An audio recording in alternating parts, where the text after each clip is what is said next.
Hi everyone, and thank you for joining us again on Smarter Building. Today we're joined by Tom Kotecki from Oculo.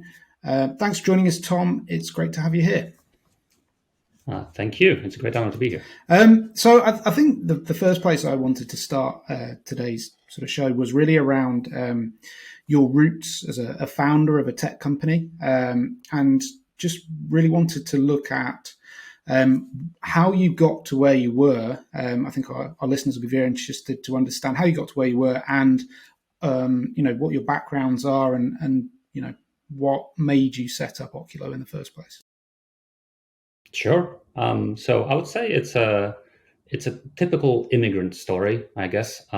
So I came to this country literally with 300 pounds in my pocket, and it was a bit of a sink or swim. My very, very, very first job was on the construction side, but then very quickly I moved into tech. So my true passion since childhood was tech. I started as a software engineer, then moved into head of technology, then moved to product management roles. But I've always been very entrepreneurial and also really liked traveling, and I'm quite serious about this. So a few highlights that people find interesting about my background is first, I guess, is a story of a failure. I failed a sabbatical while living in Argentina. I ended up starting a business instead because it's just chilling, not doing much wasn't very exciting. It was a company building apps for the sports industry, and I don't have much background in sports personally. I actually don't find it that interesting to watch sports, but I ended up launching what ended up becoming the fifth best-selling app in the UK App Store, and number one in the sports category. So it's always a cool story, and to me, it was a way of proving to myself that I might not know much about an industry, but can learn pretty quickly and launch successful products there. The second part is, I suppose, when I lived in Sydney, I was working at Atlassian, product managing a tool called Jira. We like to joke that it was the largest company you've never heard of. It's ended up being the largest success out of Australian tech ecosystem, and we basically built tools to help the most technologically progressive industry collaborate online. So our clients would be Uber, Twitter, and the like. So seeing that was really exciting, but also like really educational to see how those most technologically progressive companies organize their work. And then basically since coming back to London, I did my MBA at London Business School, and it was actually there where for the first time I've seen reality on large construction sites in London. So it was a 150 million project in central London, 4 residential towers, and I was shadowing one of the staff there, and I saw a lot of pen and paper being used, and that just blew my mind. That back then it was 2019. In 2019, there's still places where you organize work with pen and paper. It's kind of like this stereotype of the industry being behind. Well, I mean, I've seen this firsthand. And it was roughly the same time where the famous McKinsey report came about construction being the second least digitized industry in the world, and obviously being massive. So I found that like really inspiring, that there is a place where there's so much impact you can still make, and you can apply the learnings I've had from both Atlassian in terms of this online collaboration and launching products. And I felt like this is a place I could make a difference. So I'm an industry outsider, but that's kind of how it all came together. Okay, well, it doesn't seem like you have much sort of fear of trying something out and creating your own apps and creating your own solutions to fit a need. What has been the hardest thing about setting up a startup? I don't know whether you consider the apps you created as a startup, or whether Oculo is more of a business. And yeah, if you can tell us a little bit about the hardest things in going into that. Yeah, for sure. I actually am slightly averse to the word startup because there's a certain romantic myth about it. There's a lot of people who think it's cool. I mean, and there's certainly the cool part of it. But I like to think of ourselves more as a business, actually fully working solving, problems for real customers, etc. But in terms of what's difficult, honestly, there's two things come to mind. So first one is just going from 0 to 1, as they say. So creating something out of nothing. It can be quite intimidating, even if you're doing it not for the first time. It's getting your first people to join you, first investors to be excited about you, first customers, because there is this point where you still don't know what you're doing. You don't have a product, you don't have stuff, you don't have actual customers. So yeah, it takes a certain leap of faith, and a certain chutzpah, I guess, to get it off the ground. And it feels initially like whenever each in the first success feels like I got lucky this time. But it's cliche, but it's true. Like the more bats you swing, the luckier you get. So you get more and more luck, and then it kind of takes off the ground. But it does require quite a bit of perseverance, and faith, I guess, in yourself. And the second thing is, I guess, more specific to my context. As I mentioned, I'm an industry outsider, and developing an intuition for what works well in the market, understanding the industry context. I mean, that's definitely something that's, I would say, underappreciated as a complexity. So, for example, initially we thought about making Oculo into a much more elaborate, complex tool. But we've seen since starting, we've seen time and again that what the industry really wants is what we now call a Ford, not a Rolls Royce. And that kind of understanding, and what principles would make sense to embed only can come from immersing yourself really with a lot of customer contact. So I would say, well, obviously we've done that and got where we are.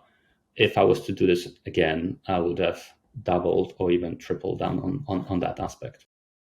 And in terms of the people you look to partner up with early on in these sort of in the creation of the business, is it industry people or is it more technology based people that you look to get involved?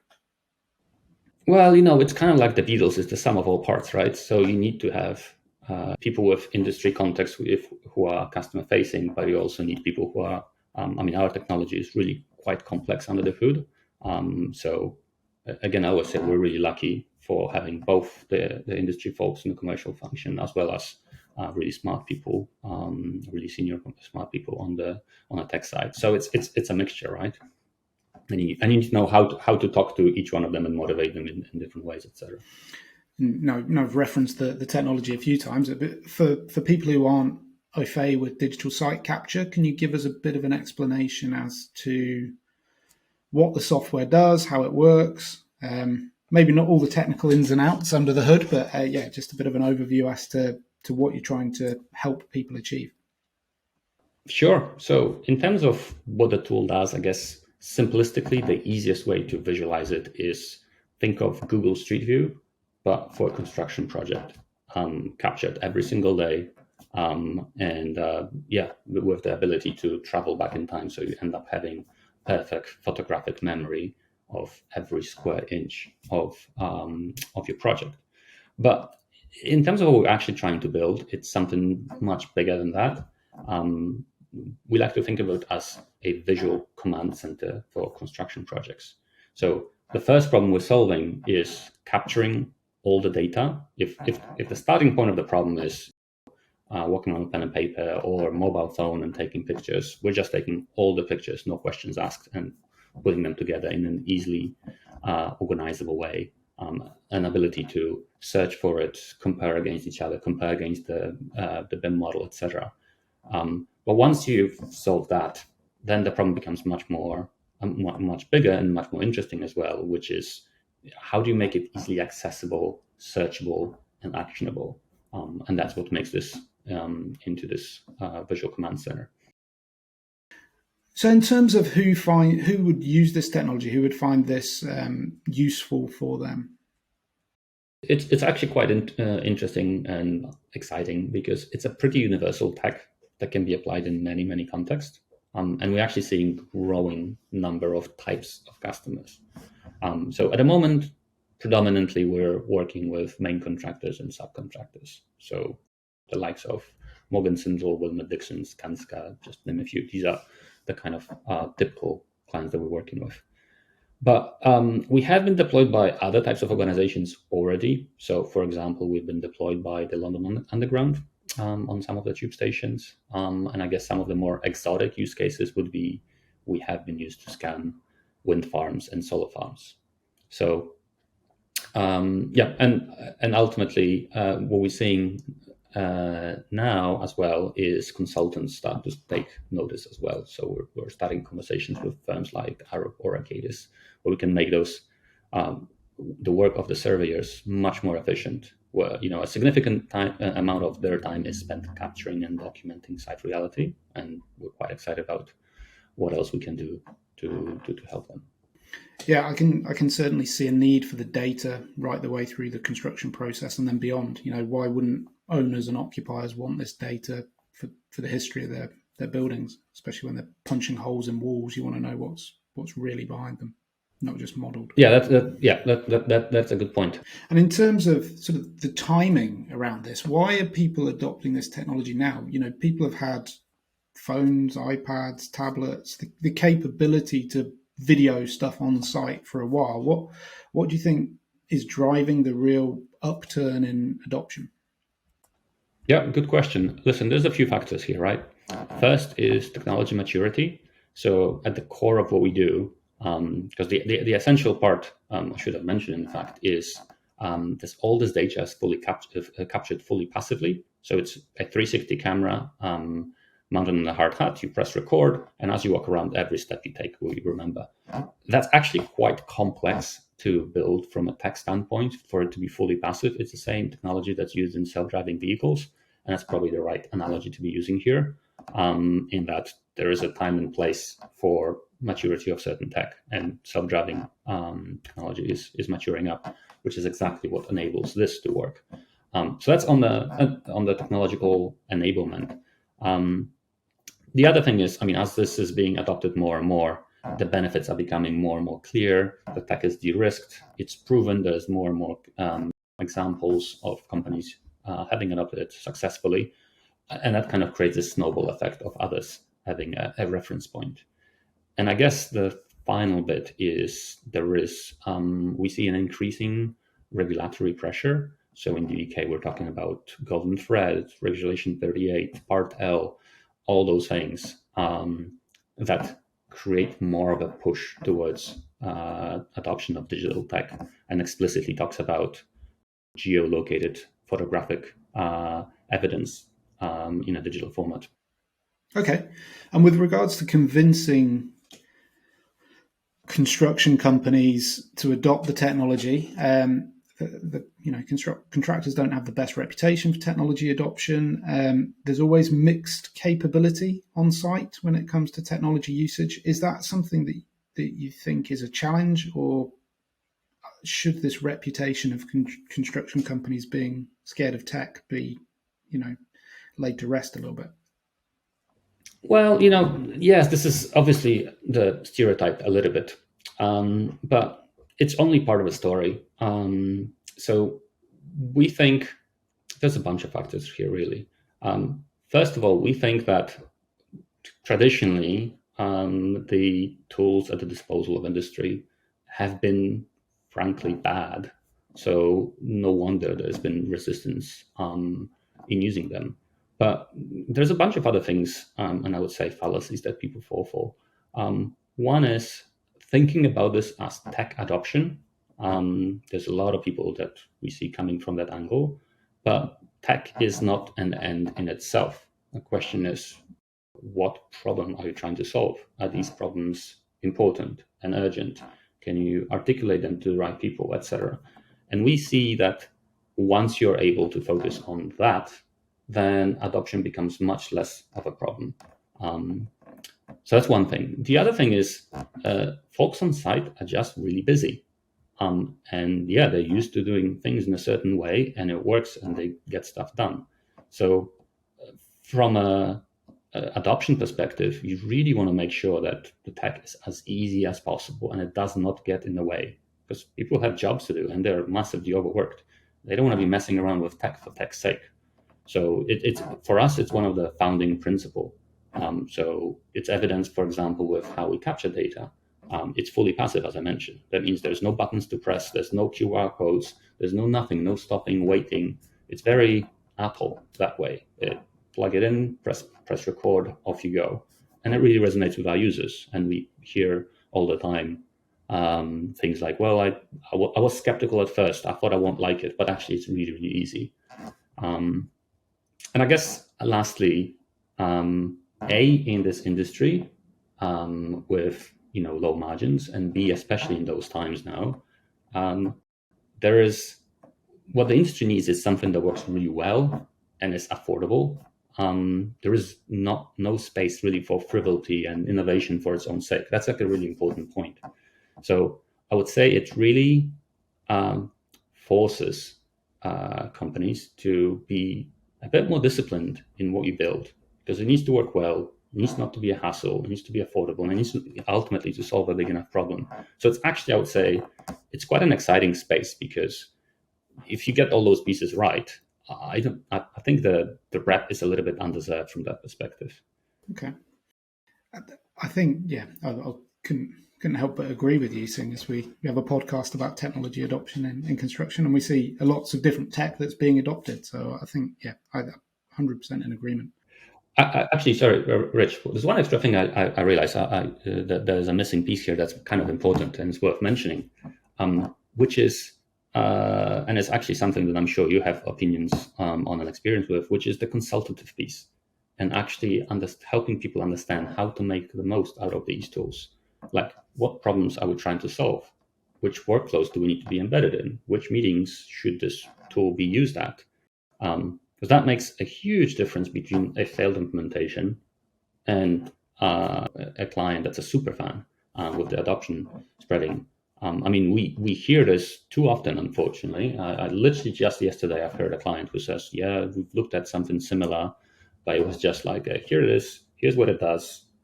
This is how you press all the buttons and off you go. But it doesn't really solve the problem. It's like, it's coming from, here's what we have, use it, as opposed to like, help us understand where you're coming from, what are the problems, etc. And that is what makes, that's like the final bit missing in the story. I think so. I think, with any of these things, it's about starting with the challenge you're trying to address and the end in mind and where you're trying to get to. There is plenty of cool tech flying around the place, but what are you trying to achieve with it? How are you trying to make it work for you? I think is massively key, that everybody understands. It's not just about using it for technology's sake. You mentioned the Building Safety Act earlier, and how Oculo might be able to help address some of those issues. In terms of the Building Safety Act, maybe outside of technology, what do you think are the biggest challenges for owners and occupiers and contractors in addressing the challenges of delivering compliantly against an act which is really changing the way people work and go about capturing data? Yeah, that's a great question. I mean, there's many facets of this, and let us not forget that not all of this is finalized, so it's still kind of changing. The part that we have the most visibility into, and we keep hearing about all the time, is around compliance with what's known as Gateway 3. So for context, there's 3 gateways that a project needs to go through. Second one in particular is when all the designs need to be submitted and finalized, where every aspect of fire safety needs to be considered. And Gateway 3 is the handover from construction to occupancy. And the question is, can you demonstrate that everything has been built to specification? And if it hasn't, that's fine, but can you demonstrate that you know what's changed?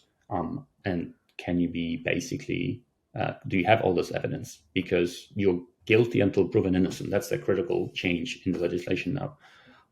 So really the challenge is obviously people have been documenting this stuff forever, and there's best practices around it. But the real question is, are you bulletproof? Do you have everything captured? Do you know that every single fire barrier and cavity barrier, all of that, has all of that been captured? Do you have any gaps?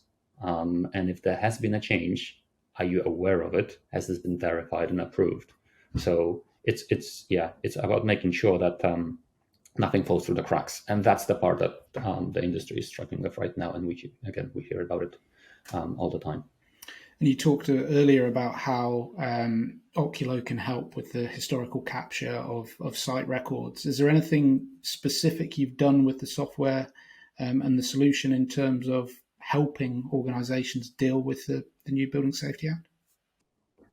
Yeah, so we're actually actively working on this, and we're working with some really large names that many people would recognize on addressing this specifically. Because I think as a tech provider, we're perfectly positioned to help address this very problem. We already have site capture, both in terms of the 360 imagery, in terms of perfectly located 2D pictures on site without asking users any questions. So it's bulletproof, foolproof.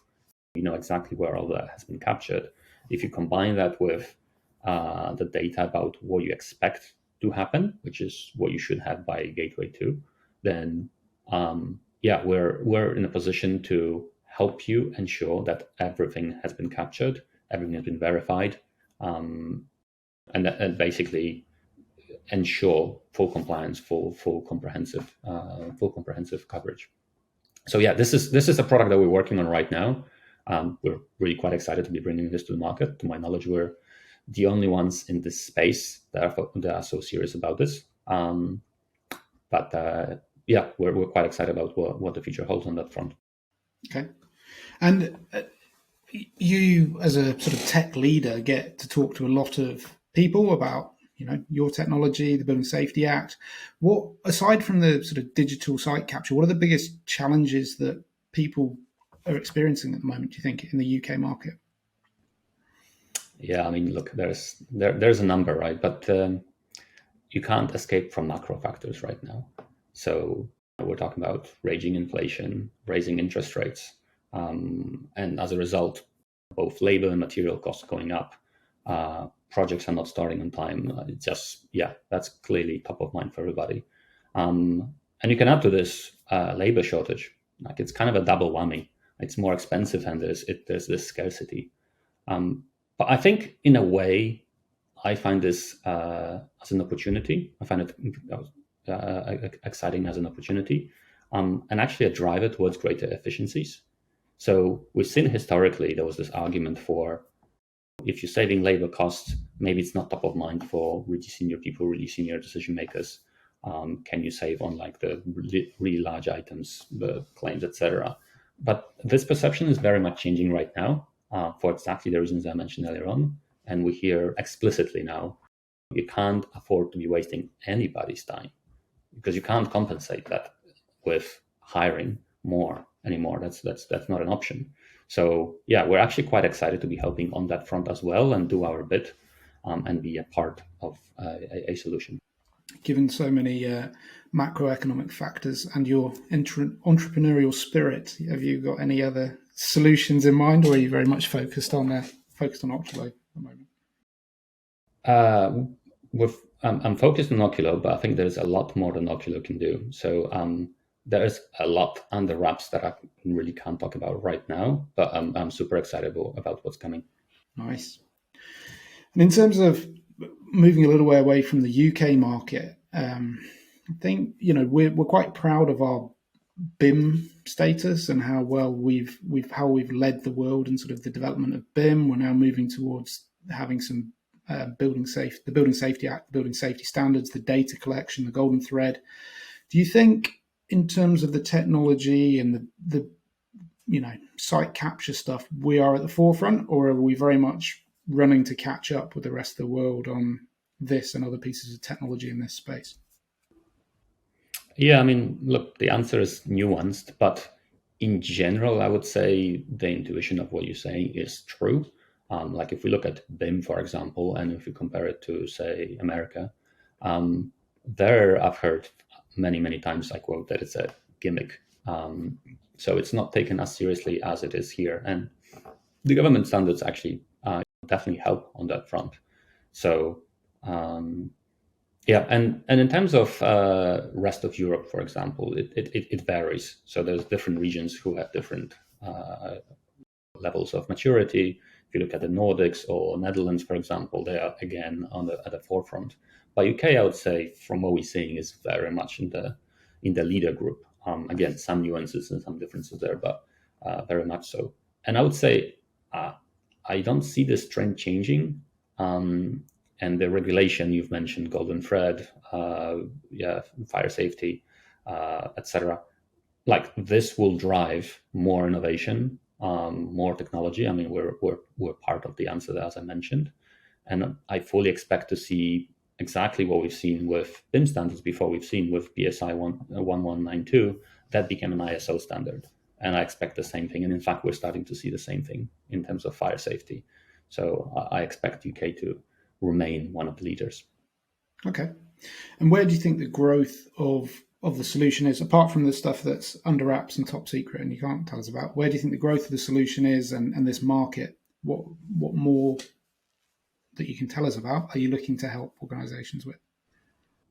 Yeah, for sure. So look, a bunch of things. So first of all, there is a lot of international interest. Like really, there's a global need for this. To give you an idea, we're already working with folks in the States, continental Europe, Middle East, Hong Kong, Japan, etc. And well, you know this better than most because we're working on some of these accounts internationally. But what I find fascinating is there's always a unique local angle in each region. There's a local incumbent, there's a local approach, local methodology.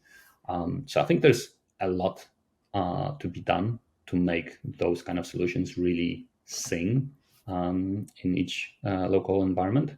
So that's something that we're focusing on. And in terms of what else we can help with, I mean, you said something that I can talk about. Broadly speaking, look, there is a reason why we talk about command center for construction projects. So obviously the next step is for us to help organize and derive insight from all this captured data. So again, there's a lot in the pipeline that you should start seeing really soon. I would say watch this space. And honestly, if any of your listeners are interested, I'd be delighted to show people individually more, you know where to find us. Perfect. Thanks very much, Tom. I think that's all we've got time for today, but thanks very much for joining us, sharing your views. And, it's been really insightful. I think, from a startup, well, you don't like the word startup, from the point of view of somebody getting started in this business, it's really interesting to know how you did it. And also, thanks for telling us a bit more about Oculo and the technology. But also, like to thank everybody else for listening. Don't forget to follow, subscribe, and ensure you don't miss an episode of Smarter Building. Next few podcasts will be on fire safety, sustainability, and women in BIM. Look forward to seeing you there.